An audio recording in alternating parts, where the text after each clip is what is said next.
परवेश जी के घर ये लागता कि लड़की आला हूँ नगुआ हूँ।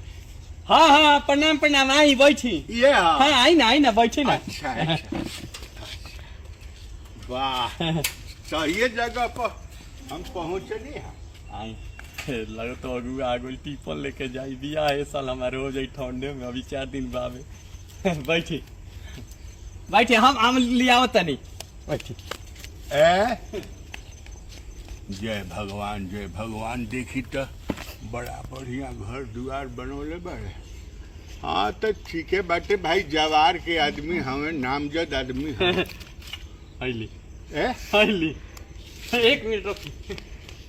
अरे बाप रे बाप ऐसन संस्कारी गांव ऐसा तो हम जीवन में ना देखन कि आवते है। अभी गांव में घुसत नहीं अभी पता पूछनी है एक आदमी से अब पता चलल कि मन नाश्ता मिल गई। बाप रे बाप ऐसा संस्कार केहू कि यहाँ घुस जाए नाश्ता मिल जाता। अरे बाप पानी पानी पानी पी। हाँ तक काजू किशमिश हवे दीदी तनी चाय बनाई लोग दूध वाला। हाँ बोली कैसे कैसे ने चलनी है। राम परवेश जी के घर इहे हनु ना वो तनी आगे बा कहिया आगे बा कादू कहते हम कहतनी रौरा लड़की वाला नु हई लड़की वाला नु हई टिपन लियावे आइल बनी। हम ही कहतनी कि संस्कारिक रउआ लोग आदमी बानी आवते आवते आदमी बैठल ना नाश्ता मिल गई। हाँ वो तो हमने का फर्ज बावे तो टिपन लेमनु रउआ जी टिपन ले जामनु लड़का के हम माने बियाह करे वाला। राता ही भैंसिया हमार खुला गई।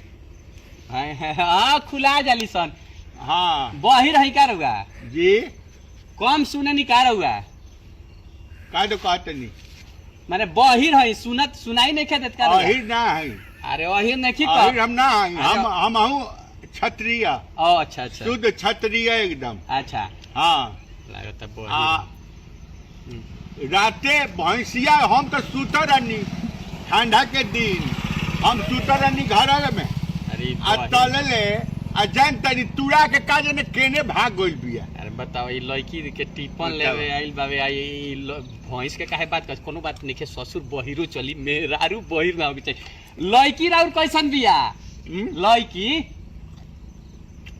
एक आदमी कहलस कि ए नहीं गइल बिया लड़की ने गइल बिया का कहतनी माने टिपन लेवे नु आइल बनी रउआ। अब मान ली तुड़ा के कटाई चल देले बिया त खोजला अपन फर्ज है कि ना। रौरा अगुआ ना हई रौरा बेटी के बियाह करे नहीं आइल भैंस खोजे आइल बनी। बेटी हमार नहीं था गइल। हाँ भैंस तुड़ाइल बिया भैंस हैसन पेन के रौरा भैंस खोजे आइल बनी। ए त ई कुर्ता है।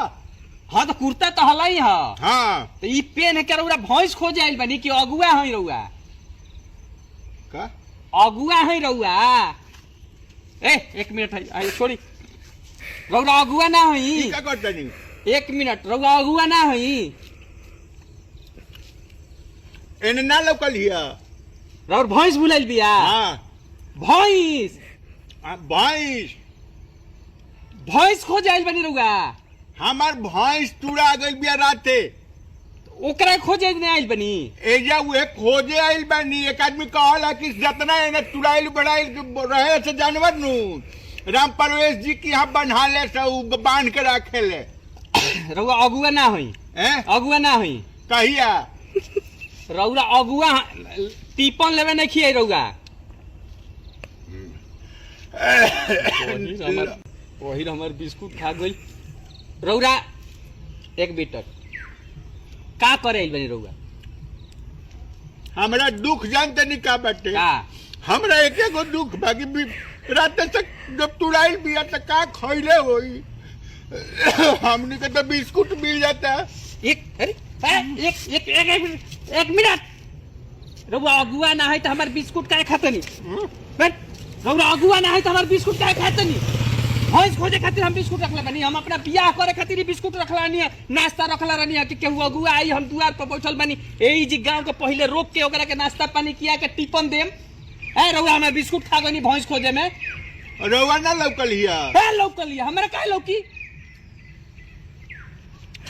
राम परवेश जी के घर कौन है? राम परवेश जी का घर नहीं खे, रौआ जाई खा गनी हमार नाश्ता खनी 4 साल से हम यहीं बैठा तनी रुआ खा गई। राम परवेश जी के घर भैंस रुआ खोजे खोजे भैंसिया रात से कुछ खैले ना होई हमार। तो तू आके तो हमार बिस्कुट खा गई लो भैंस के चक्कर में। अब हाथ काट करता रहो, अब हाँ एने ना मिली कुछ। भाग का है गई बाबू, भागत का है बारे ले गई इतना अच्छा देले वाला खाए वाला चीज।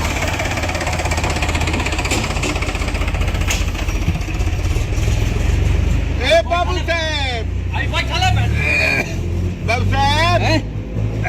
साहब, बाबू साहब,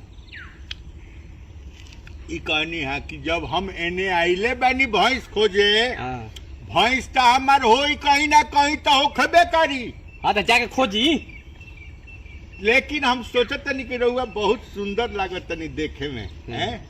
अच्छा ये बताई कि राउर बियाह भइल बा? बियाह तो अभी नहीं के भइल, नहीं क्या करे के?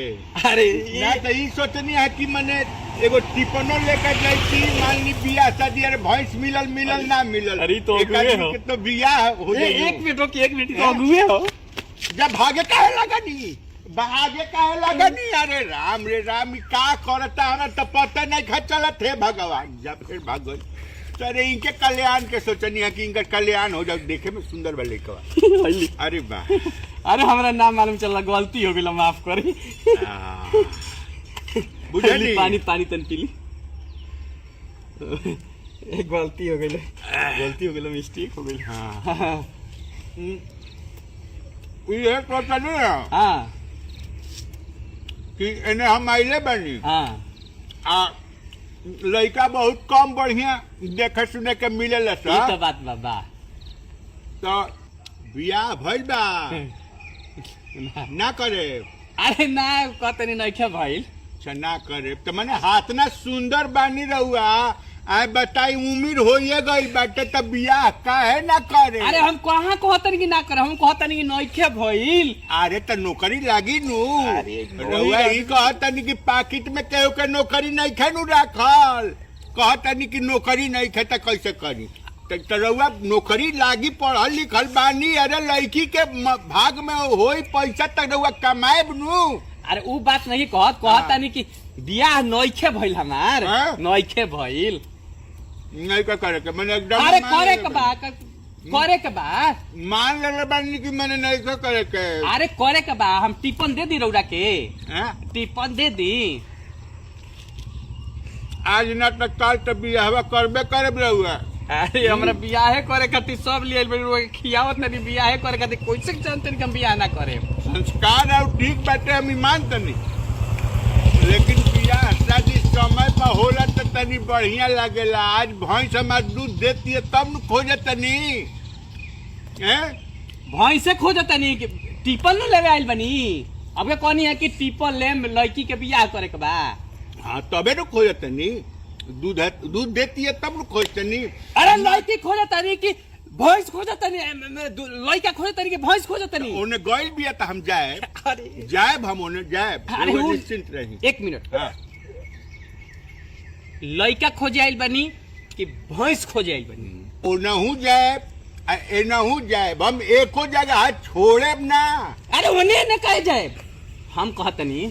एक मिनट, लड़को खोजे आइल बानी। हाँ कहनी है कि रउआ अगर तैयार हो की तो बियाह हम करवा देती, बहुत बढ़िया। लेकिन रउआ बियाह भइल बा कि ना? अरे नइखे भइल, बियाह ना कर। अरे करम काहे ना महाराज? ना करब तब ना करब तो ओकर बतिये अलग बा। एक मिनट हैं? एक मिनट, हाँ रउरा अगुआ हई, अगुआ हई का? खाना नहीं खा खैले भैंस अरे खाना के भैंस रे के कहत बियाह करे आइल बानी रहुआ बियाह करे आइल बानी रहुआ बियाह तना करवावे के हम चाहते बानी कि भैंस खोज आइल बानी अरे एक मिनट हाँ भैंस खोज आइल बानी कि बियाह करे जे फिर किस्मत में अगर हो भैंस तो मिल जाए अरे भैंस रहुआ अगुआ ना है एकर मतलब छोड़िए ना ई का बोले पाक रहुआ अगुआ ना है हैं रहुआ अगुआ ना है हम ई कहते नहीं कि किस्मत में हो तो भैंस कहीं जाई ना अरे भैंस जाए हमरा के द्वार पर से जाए भैंस को जाइल बानी तू हाली हमार नाश्ता खा गनी जाइए ना कुंडलिए ना दे कुंडली ना देम नाम सोचले रहनी है कि एगो लगन लगवा दी कहीं हम तो भैंस खोजे जाते बानी में का करके बा जाए साला राम परवेश बाबू के घरवा केने बाटे कोनो बता दी ता गई होई कहीं देखा तनी